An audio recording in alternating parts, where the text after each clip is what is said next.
Rarely heard a man speak so honestly and so movingly about what he believes.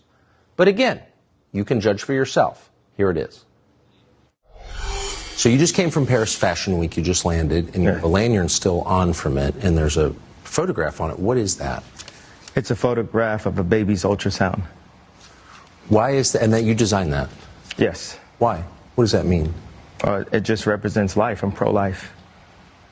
Boy, so you wear it on a badge. What kind of response do you get? And good, amen. I agree. I don't care about people's responses. I care about the fact that there's more black babies being aborted than born in New York City at this point. That 50% of black death in America is abortion.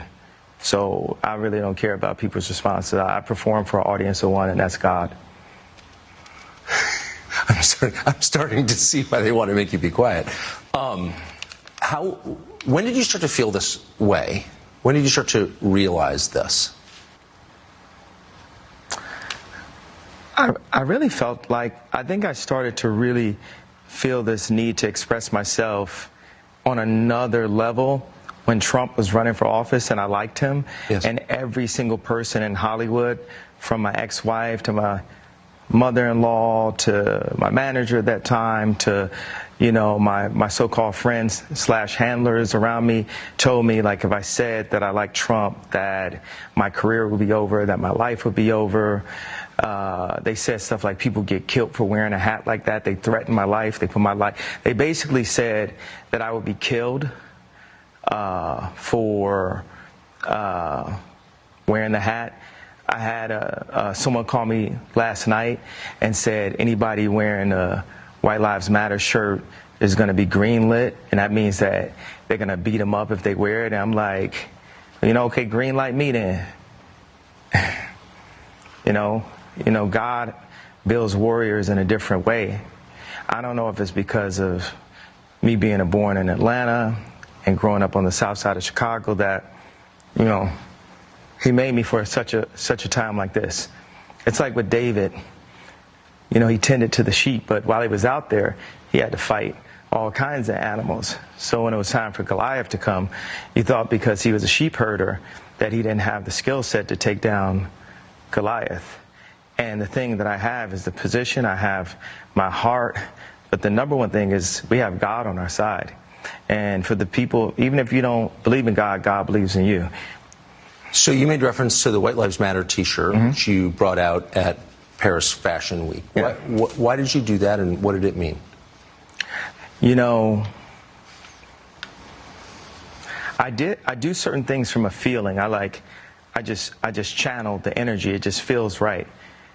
It's using a gut instinct, a connection with God, and just brilliance. You know, like as if you asked, like, Tanya Harding how she did the triple flip or the triple spin. Yeah.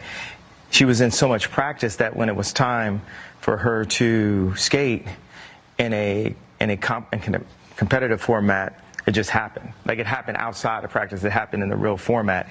And that's what's happening. Is God is like preparing us for the real battles.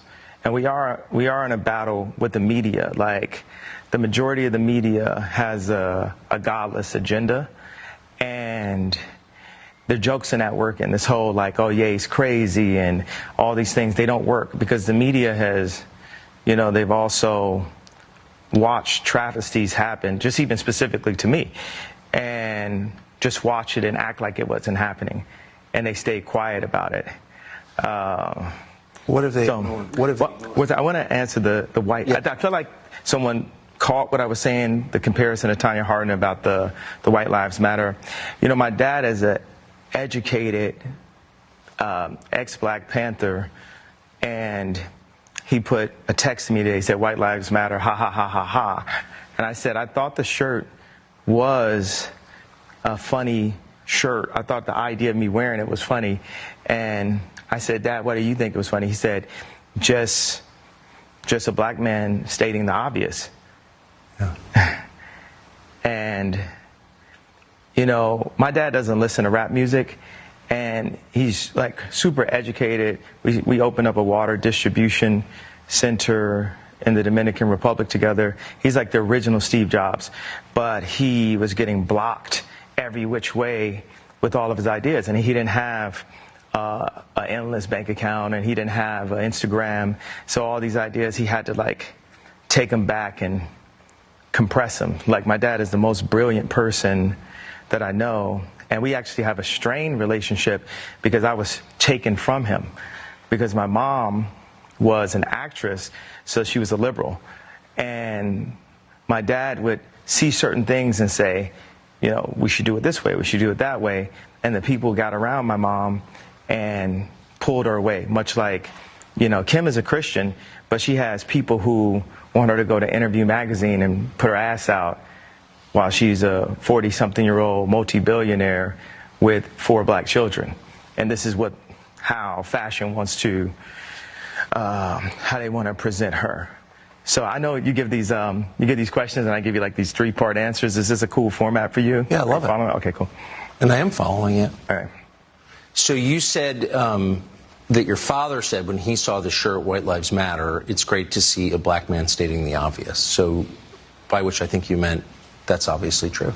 Yeah, that's my favorite response, because I kept on thinking, like, you know, people, they're looking for an explanation, and people say, well, as an artist, you don't have to give an explanation, but as a leader, you do.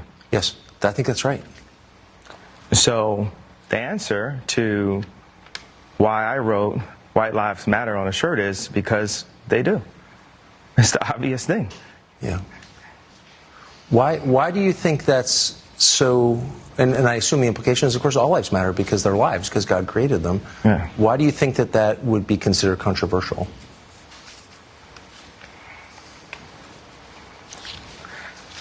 Because the same people that have stripped us of our identity and labeled us as a color have told us what it means to be black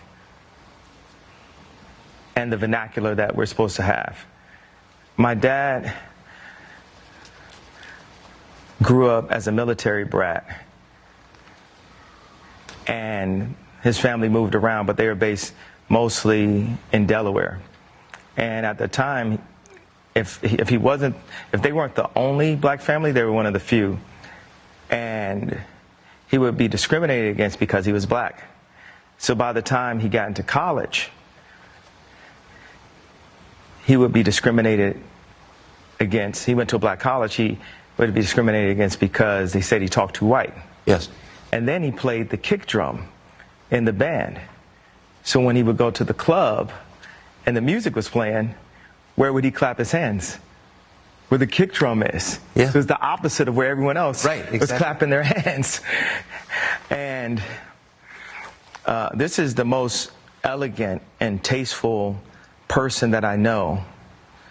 And when my mom, when the school suggested, like, the herding systems, because what they do is take the black community and they separate us, and they separate the families, and the educated, they push this, need for higher education, and us as blacks, we discriminate against each other and say, well, I got my PhD and you don't have your PhD, so I'm better than you. And so my mom, she had a PhD, and she was influenced to move to the south side of Chicago and take this job at Chicago State University. And she told my dad, if you come for us, you'll never see him again. Because, the media ridiculed me for getting the house next door to Kim to see my children. And they even said that I was stalking her and her new boyfriend because I bought the house next door to see my children. And that's how I knew that my mom had said that to him. I said, Dad, they moved us to one of the most agreed upon to be one of the most dangerous places in the world. It's almost like they tried to kill me or something. I said, Dad, why'd you never come to get us? And that's when he told me that she was told that. There's so many things that are put in Kim's head. They bring influencers. Like, no one ever knew where Corey Gamble came from. No one in the fashion world knows where Gabby came from. These people were practically made in a laboratory, in my opinion. And one of the things that they're really good at doing is being nice and being likable.